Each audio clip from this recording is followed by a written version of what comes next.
اس کے بعد ایک چیز آتی ہے کھال کا مسئلہ. تو کھال کا حکم وہی ہے کم و بیش جو گوشت کا ہے. ایک آدمی جیسے گوشت خود استعمال کر سکتا ہے ایسے ہی وہ کھال بھی خود استعمال کر سکتا ہے. اگر چاہے تو اپنے قربانی کے جانور کی کھال کا مسلح بنا لے, اس کا ڈول بنا لے, اور کوئی بھی چیز جو اس کھال سے بنتی ہے اس کو بنا کر اپنے استعمال میں بھی رکھ سکتا ہے. کسی کو جس طرح گوشت کسی مالدار آدمی کو قربانی کا گوشت دیا جا سکتا ہے, اسی طرح قربانی کھال بھی کسی مالدار شخص کو دی جا سکتی ہے کہ وہ اس کو استعمال کر لے, بیچے نہ. جیسے گوشت نہیں بیچ سکتے ایسے اس کو بیچے نہ. اور ایک مصرف یہ کہ انسان خود استعمال کر سکتا ہے, کسی ایسے شخص کو تحفہ دے سکتا ہے جو اس کو استعمال کر لے. اور تیسرا مصرف اس کا یہ ہے کہ اس کو وہ اگر خود استعمال نہیں کرتا تو وہ اس کو صدقہ کرے گا. صدقہ کھال خود بھی کی جا سکتی ہے, اور صدقہ جو ہے وہ اس کی قیمت بیچ کر اس کی قیمت بھی جمع کرائی جا سکتی ہے. لیکن یاد رکھیے گا کہ اس کے اندر ملکیت, اونرشپ زکوٰۃ کی طرح ضروری ہے. اس لیے قربانی کی کھالیں مسجد کے فنڈ میں نہیں دی جا سکتی, کیونکہ مسجد کے فنڈ میں ملکیت نہیں ہوتی. نہ زکوٰۃ دی جا سکتی ہے اور نہ قربانی کی کھال دی جا سکتی ہے. یہ کسی شخص کو دی جائے گی. اگر صدقہ کریں گے تو پھر اس شخص کا مستحق ہونا ضروری ہے.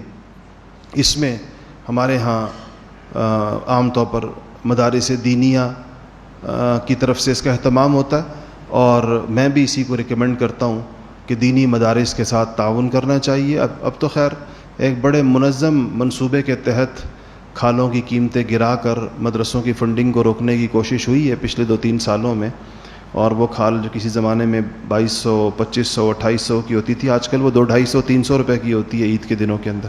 وہ ایک خاص منظم طریقے کے ساتھ اس کی قیمتیں گرائی جاتی ہیں تاکہ مدارس جو اس ذریعے سے اپنے سال کے فنڈ کا ایک بڑا حصہ جمع کرتے تھے وہ نہ کر سکیں.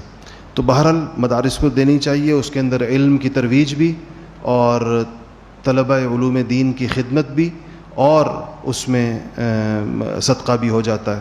اور اس کے لیے اصل طریقہ یہ ہے کہ خود پہنچائی جائے بجائے اس کے کہ کسی کو بلائیں. وہ بلانے سے یاد آیا, ہمارے ایک بزرگ تھے حضرت مفتی رشید احمد صاحب لدھیانوی رحمۃ اللہ علیہ, بڑے غیور اور بڑے خوددار علماء میں سے تھے.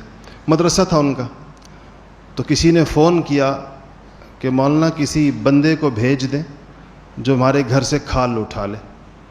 تو انہوں نے کہا کہ آپ ایسا کریں کہ تھوڑی دیر کے لیے خود ہی بندہ بن جائیں اور پہنچا دیں.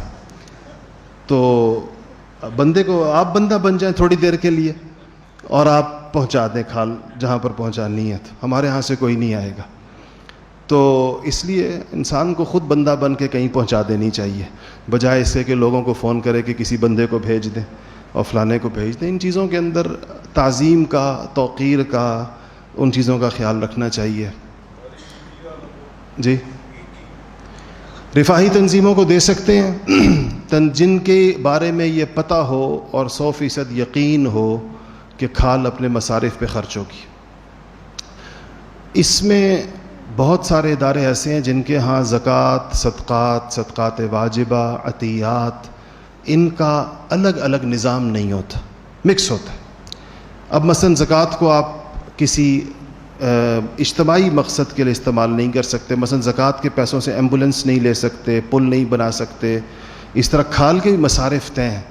تو اس لیے میں کسی رفاہی تنظیم کو اس لیے ریکمینڈ نہیں کرتا کہ مجھے یہ اطمینان نہیں ہوتا کہ کیا یہ اس کے مصارف سے واقف ہیں, کیا ان کے پاس ایسے لوگ موجود ہیں یا ان کے پاس سسٹم موجود ہے.